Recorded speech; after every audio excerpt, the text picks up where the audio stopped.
or against me. No! No! Halo, what's up guys? Gimana kabarnya hari ini? Semoga baik dan dimudahkan jodohnya ya. Baiklah, pada video kali ini Mimin akan nyeritain ke kalian sebuah film yang berbau sniper lagi nih guys. Kayaknya nih penonton setia A4 Movie suka yang main PUBG atau FF ya. Oke, tanpa berbasa-basa lagi, mari kita simak alur cerita film Rogue Warfare tahun 2019. Semongko.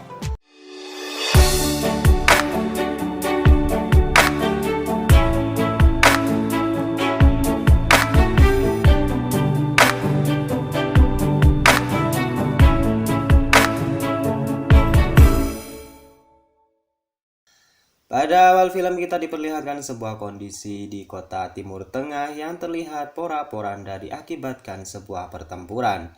Dilanjutkan dengan pernyataan seorang ketua kelompok yang bernama Jubah Hitam. Ia mengancam kepada orang-orang barat yang menduduki tanah mereka dengan alasan untuk perdamaian. Ia menambahkan bahwa komplotan memiliki tujuan yang sangat jelas, yaitu untuk membebaskan tanah mereka dari Amerika yang telah menduduki tanah mereka selama 16 tahun lamanya. Berlanjut ke sebuah pemukiman di mana kelompok Jubah Hitam dengan brutal menembaki seluruh penduduk dengan alasan agar mereka tunduk dan patuh terhadap mereka. Dan beberapa pria yang memiliki senjata mencoba untuk melawan kelompok Jubah Hitam. Namun hal tersebut sangat sia-sia dan selanjutnya semua penduduk menyerah dengan kelompok Jubah Hitam. Mereka semua dipaksa untuk bertekuk lutut dan menjadi bagian dari kelompok Jubah Hitam.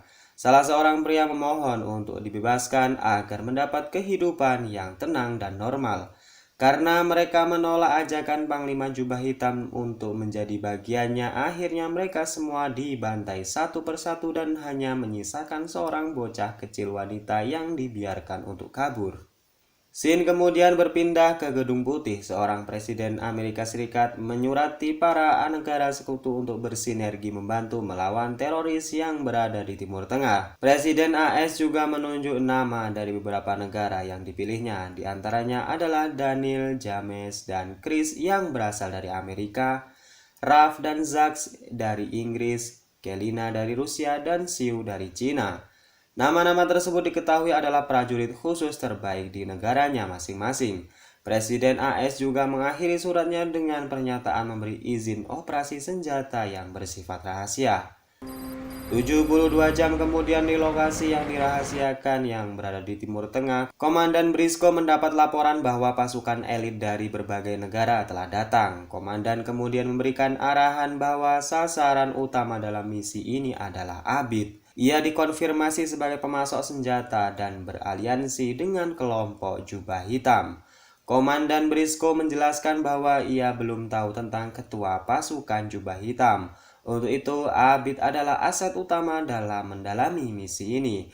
Karena belum mengantongi informasi yang mendalam tentang Jubah Hitam, komandan kemudian memerintahkan untuk terjun ke lapangan secara langsung untuk menggali informasi. Kemudian pasukan khusus diterjunkan di tempat terakhir yang diketahui para rombongan pasukan Jubah Hitam.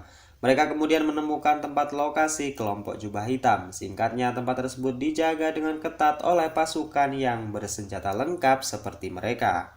Kemudian mereka mulai bergerak untuk melumpuhkan satu persatu dari penjaga tersebut.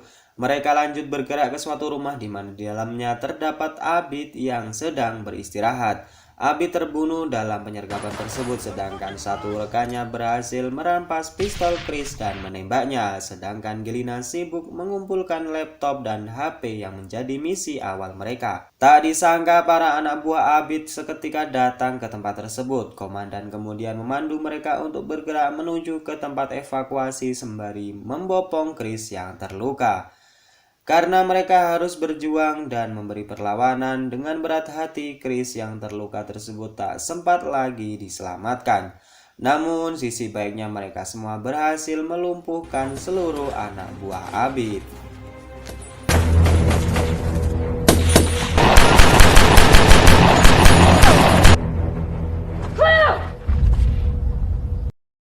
Scene kemudian memperlihatkan seorang ajudan mendatangi Panglima Jubah Hitam dan mengatakan kelompok kita sudah dibayang-bayangi oleh para tentara Amerika dengan tragedi serangan di desa mereka. Ia juga menambahkan bahwa Abid telah tewas dan kemungkinan besar misi mereka akan bocor jika pasukan Amerika berhasil mengumpulkan informasi dari tragedi tersebut.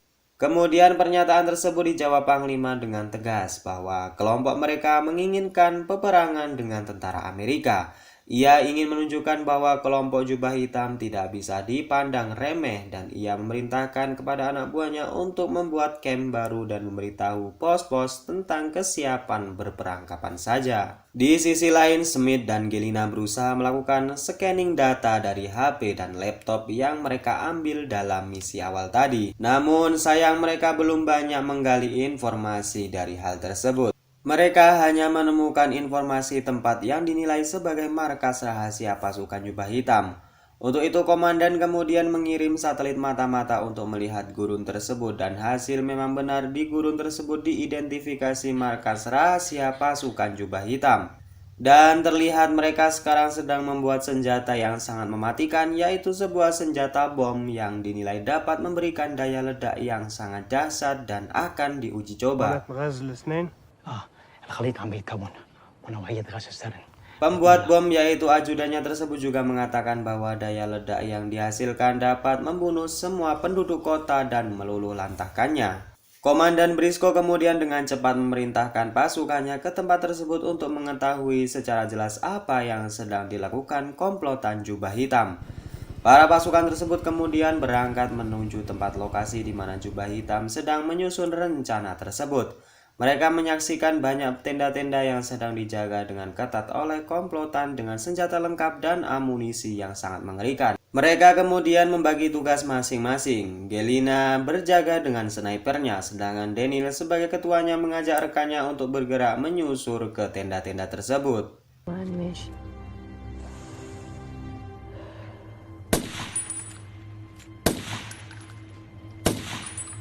Gelina dapat dengan cepat melumpuhkan 3 pasukan jubah hitam dengan cepat. Ia juga dengan cepat menembak musuh yang mencoba membahayakan rekannya. Setelah melakukan penyisiran lokasi, Daniel dan Zax menemukan bekas pembuatan bom dan tak lama setelahnya mereka mendapat serangan dari pasukan jubah hitam yang bertanda pasukan jubah hitam sudah menyadari kehadiran mereka saat itu. Mereka kemudian mencoba memberikan serangan balasan kepada pasukan jubah hitam. Namun pasukan jubah hitam terlalu banyak sehingga membuat mereka tertekan dalam kondisi yang menegangkan. Gelina sang sniper pun tidak mampu berbuat banyak karena memang jumlah pasukan jubah hitam yang terlalu banyak. Melihat anak buahnya tertekan, komandan kemudian memerintahkan pasukannya untuk segera mengekstraksi dengan menggunakan helikopter. Namun proses ekstraksi tersebut tidaklah mudah karena mereka terjebak di tengah-tengah pasukan jubah hitam yang terus menembaki mereka. Daniel berusaha melindungi pasukannya dan menjadi umpan agar teman-temannya selamat. Alhasil, Daniel berhasil ditangkap dan pasukannya berhasil dievakuasi. Komandan Briscoe kemudian mengkonfirmasi kepada Presiden bahwa Daniel berhasil ditangkap dalam misi kedua mereka. Dan Komandan Briscoe juga mengatakan kepada Presiden bahwa jubah hitam telah membuat bom yang sangat berbahaya dan akan diuji cobakan di sebuah kota. Namun Komandan mengatakan bahwa ia tidak mengetahui kota mana yang akan menjadi bahan percobaannya. Daniel yang berhasil ditangkap para pasukan jubah hitam disiksa dengan dibelenggu dengan rantai di bawah terik matahari gurun pasir yang sangat panas. Panglima jubah hitam mengatakan kepada Daniel bahwa pasukannya telah lancang mencampuri urusan kelompok jubah hitam. Menurutnya kegiatan kelompok jubah hitam adalah sebuah gerakan revolusi yang memperjuangkan kebebasan di tanah mereka sendiri yang telah diduduki oleh berbagai negara selama 16 tahun lamanya.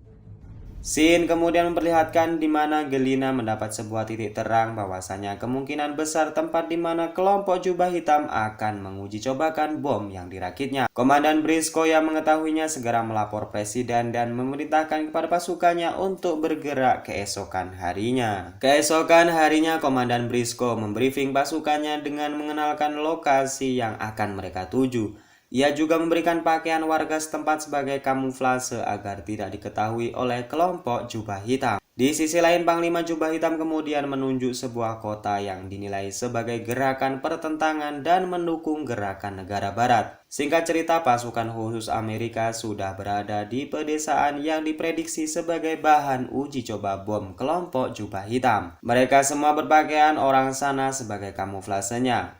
Salah seorang kemudian berpidato dengan penduduk di sana dan mengajak untuk melawan kelompok Jubah Hitam yang telah meresahkan mereka selama ini. Dan tak lama datanglah pasukan Jubah Hitam dengan membawa sebuah bom dengan senjata AK-47 dengan amunisi yang sangat lengkap. Sang Panglima Jubah Hitam kemudian mendatangi sang orator dengan mengancam menggunakan pistolnya. Gelina yang mendengarnya kemudian mencari posisi sebagai penembak jitu di sebuah bangunan yang tinggi. Panglima yang melihat Gelina kemudian mengancam akan mengaktifkan bom. Namun dengan liciknya ia kemudian menembak sang orator dan segera kabur. Tim khusus kemudian juga membuka penyamaran dan melakukan gencatan senjata dengan kelompok Jubah Hitam.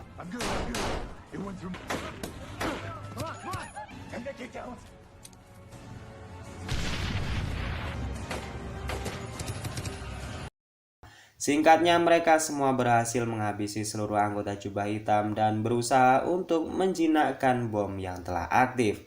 Namun, Zax yang memiliki keterampilan menjinakkan bom sedang terluka parah dengan tembakan di lengannya. Ralph yang melihatnya kemudian segera bertindak dengan cepat dengan mengambil sebuah pisau, dan dengan arahan Zax mereka berhasil menjinakkan bom dengan memotong kabel hijau sesuai dengan instruksi dari Zax. Keputusan ini sebenarnya terbilang sangat konyol, di mana Zax memilih untuk memotong kabel hijau karena ia tidak ingin kabel warna merah dan biru sebagai warna bendera negaranya dipotong. Dan mereka pun kemudian meninggalkan lokasi tersebut dengan mayat-mayat tergeletak di mana-mana. Dan film ini pun selesai. Secara keseluruhan film ini sangat seru, di mana plot dan alur ceritanya disajikan secara bagus dan ciamik. Namun Mimin di sini kurang puas dengan alur cerita yang terkesan biasa-biasa aja di endingnya. Berbeda dengan alur cerita film sniper lainnya yang terdapat problem internal atau semacamnya, seperti dalang dibalik itu semua adalah orang dalam mereka sendiri, atau semua itu hanya jebakan dari presiden sendiri. Tapi ya it's okay lah, ini hanya opini saya semata, dan film ini masih sangat layak ditonton oleh kalian yang memiliki jiwa barbar. Dan saya Naja, everything is okay dan bye bye.